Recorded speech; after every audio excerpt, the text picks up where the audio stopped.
అత్తమ్మ టీవీకి స్వాగతం. అత్తమ్మ టీవీలో ఇప్పుడు ఎర్ర కందిపప్పు ఎలా వండుకోవాలో నేర్చుకుందాం. దీన్నే మసూర్ దాల్ అని కూడా అంటారు. ఈ పప్పు తయారీ కోసం కావలసిన పదార్థాలు: ఎర్ర కందిపప్పు 100 గ్రాములు, టమాటాలు 3, పచ్చిమిరపకాయలు 4, ఉల్లిపాయ 1, వెల్లుల్లి రెబ్బలు 6, అల్లం ముక్క 1 ఇంచు సైజ్, మీడియం సైజ్ నిమ్మకాయ 1, కరివేపాకు కొత్తిమీర 2 రెమ్మలు, నెయ్యి 2 టేబుల్ స్పూన్లు, కారం 1 టీ స్పూన్, పసుపు చిటికెడు, ఉప్పు తగినంత. తాలింపు కోసం కావలసిన పదార్థాలు: తాలింపు గింజలు 1 టీ స్పూన్, సోంపు 1 టీ స్పూన్, జీలకర్ర 1 టీ స్పూన్, ఎండుమిర్చి 3. ఇప్పుడు తయారీ విధానం నేర్చుకుందాం. ముందుగా స్టవ్ వెలిగించాలి. దాని మీద ఈ విధంగా ఉండే ఒక ఫ్లేమ్ కన్వర్టర్ని పెట్టుకోండి. ఇది కాస్త వేడయ్యే వరకు వెయిట్ చేయాలి.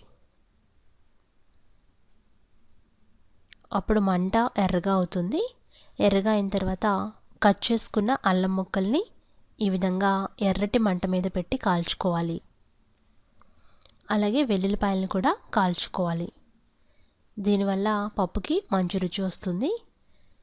ఇవి కాస్త నల్లబడేంత వరకు అన్ని వైపులా తిప్పుకుంటూ కాల్చుకోవాలి. ఇది లేకపోతే ప్యాన్ పెట్టి దాని మీద నూనె లేకుండా కాల్చుకోవచ్చు, లేదా డైరెక్ట్గా మంట మీద పెట్టి కాల్చొచ్చు. ఇవి కాలిన తర్వాత ఒక గిన్నెలోకి తీసుకొని పక్కన పెట్టుకోవాలి. అల్లం ముక్కలు, వెల్లుల్లిపాయ ముక్కలు ఈ విధంగా కాల్చి పక్కన పెట్టుకోండి. ఇవి కాస్త చల్లారిన తర్వాత ఈ విధంగా దంచుకోవాలి. అల్లాన్ని బాగా దంచాలి. అలాగే వెల్లుల్లిపాయలను కూడా చితక్కొట్టుకోండి. ఇలా అల్లం వెల్లుల్లిపాయలని దంచి పక్కన పెట్టుకోవాలి. ఒక గిన్నెలోకి దంచుకున్న అల్లాన్ని వెల్లుల్లిపాయలని తీసుకోవాలి. ఇప్పుడు ఒక కుక్కర్ తీసుకొని అందులో ఎర్ర కందిపప్పుని వేయండి. అందులో దంచుకున్న అల్లం వెల్లుల్లిపాయని వేయండి. అలాగే పచ్చిమిరపకాయలని వేయాలి. అందులో ఉల్లిపాయని పెద్దగా కట్ చేసి వేసుకోండి. అందులో టమాటాలను కూడా కట్ చేసి వేసుకోవాలి. పప్పుకి ఎప్పుడు ఎర్రగా మారిన టమాటాలు అయితే రుచిగా ఉంటాయి.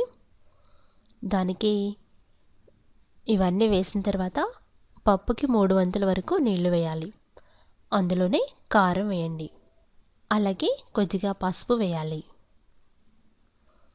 ఇప్పుడు కుక్కర్ మూత పెట్టి ఇవన్నీ ఉడికించుకోవాలి.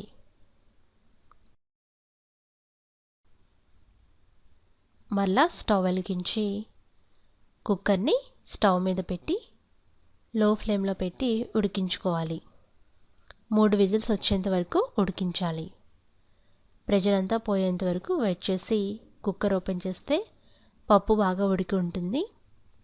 రుచికి సరిపడా ఉప్పు వేసుకోవాలి. పప్పు గుజ్జుతో బాగా నలగొట్టుకోవాలి. ఇప్పుడు పప్పులో ఉన్న అల్లం ముక్కలను తీసి పక్కన పెట్టుకోవాలి. అల్లం జ్యూస్ అంతా పప్పులో కలుస్తుంది. ఎక్స్ట్రా ఉన్న పీసెస్ని పక్కన పెట్టుకోండి. ఈ విధంగా అల్లం ముక్కలు పక్కన పెట్టుకొని మరొకసారి పప్పుని బాగా మెదుపుకోవాలి.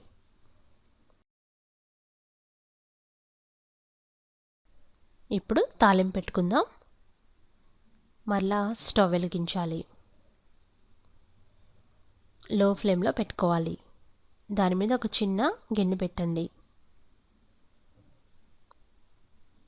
అందులో నెయ్యి వేసి కరిగించాలి. నెయ్యి కరిగిన తర్వాత అందులో తాలింపు దినుసులన్నీ ఒకదాని తర్వాత ఒకటి వేసుకోవాలి. ఇవన్నీ వేగిన తర్వాత అందులో ఎండుమిరపకాయలు వేయాలి. అందులోనే కొత్తిమీర, కరివేపాకు కూడా వేయండి. ఒక 2 నిమిషాలు పోపు వేగాలి. ఇది బాగా వేగిన తర్వాత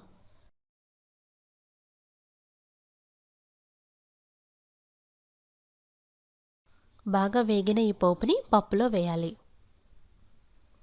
పప్పులో వేసి ఒకసారి బాగా మిక్స్ చేయాలి. ఇలా తయారైన ఎర్ర కందిపప్పుని ఒక సర్వింగ్ బౌల్లోకి తీసుకొని అందులో అరబద్ద నిమ్మకాయని పిండుకోవాలి. ముందుగా మనం పక్కకు తీసి పెట్టుకున్న అల్లం ముక్కలతో అలాగే కొత్తిమీరతో గార్నిష్ చేసుకోవచ్చు. ఇంకా పులుపు కావాలనుకుంటే ఎక్స్ట్రా నిమ్మకాయని పిండుకోవచ్చు. రుచిని బట్టి నిమ్మకాయని పిండుకోండి. పైన కొద్దిగా నెయ్యి వేసి సర్వ్ చేయండి. వేడివేడి అన్నంలోకి ఎర్ర కందిపప్పు ఎంతో రుచిగా ఉంటుంది. అలాగే ఎర్ర కందిపప్పు వంటికి కూడా చాలా మంచిది. అప్పుడప్పుడు ఈ మసూర్ దాల్ తయారు చేసుకొని టేస్ట్ చేయండి. రుచికరమైన ఈ పప్పు ఈజీగా తయారు చేసుకోవడం నేర్చుకున్నాం కదా. ఈ రెసిపీ టెక్స్ట్ కోసం attamaTV.com చూడగలరు. ధన్యవాదములు.